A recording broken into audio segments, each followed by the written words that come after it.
Thank you. Hi everyone, I'm Bijan, and today I'm going to talk about innovation by firms as well as innovation network. Innovation is what drives progress in societies.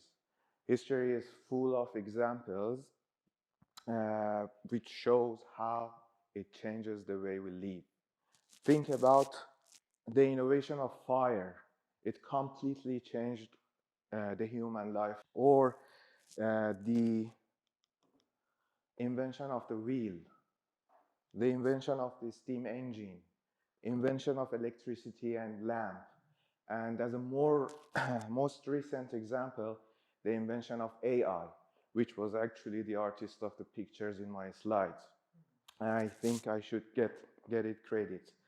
I don't know exactly what's its painting style, but I think kind of like the surrealism. Uh, because of the importance of innovation for social welfare, economists extensively studies the innovation and its economic implications. For example, we know from economic literature that innovation will boost the productivity in a country, and this leads to higher economic growth.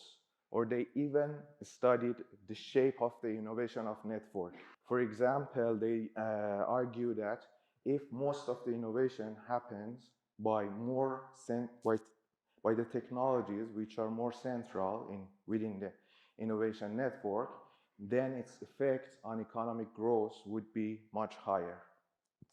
Nowadays, most of the innovation happens and conducts by the firms. They hire inventors, they spend tons of money for their research and development section in order to innovate new ideas, new products, and increase their innovation activity. Why? Because innovation will bring them a stream of profit in the future, or it would bring them competitive advantage. One interesting thing in financial sector is that financial sector reacts to the innovation news, patent grant news by the firms.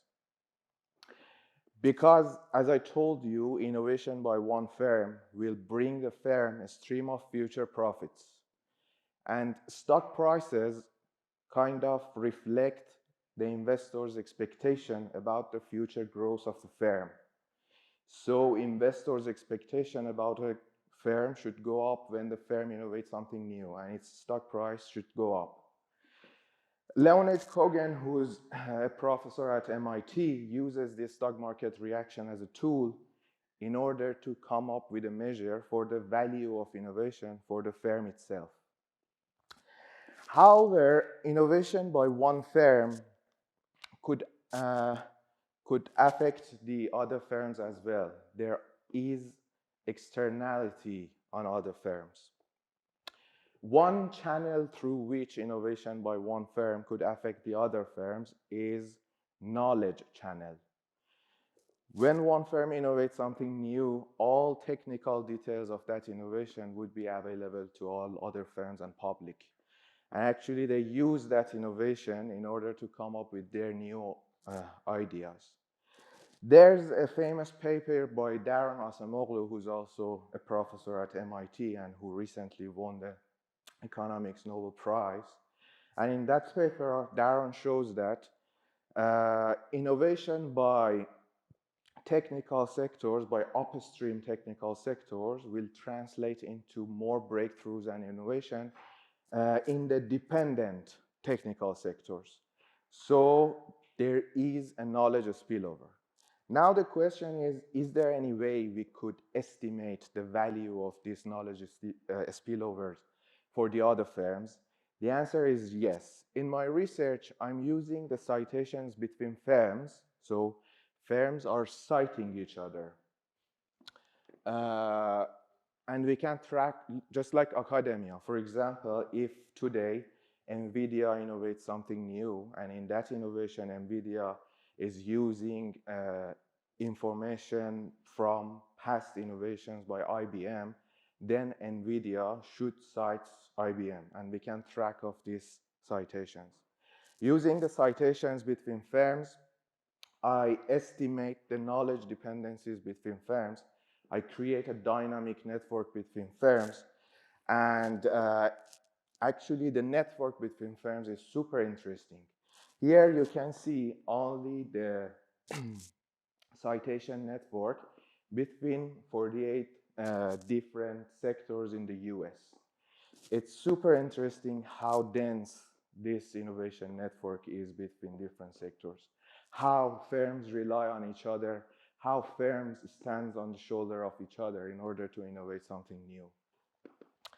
I estimate, and also I conduct research, and I realize that the stock market also reacts to the knowledge dependencies. So if I'm heavily citing Apple, and today Apple innovates something new, then my stock price goes up as well. Because investors' expectations about my future will go up, because the probability of innovating something new by my firm would be higher as well.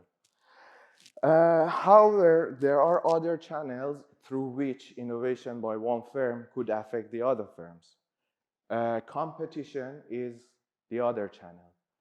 Apple and Samsung use the knowledge produced by their innovations, but at the same time, they are competitors.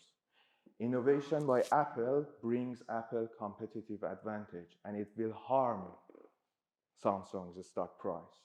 So far we have two different channels, a positive channel, which is through knowledge spillover, and a negative channel, which is through competition.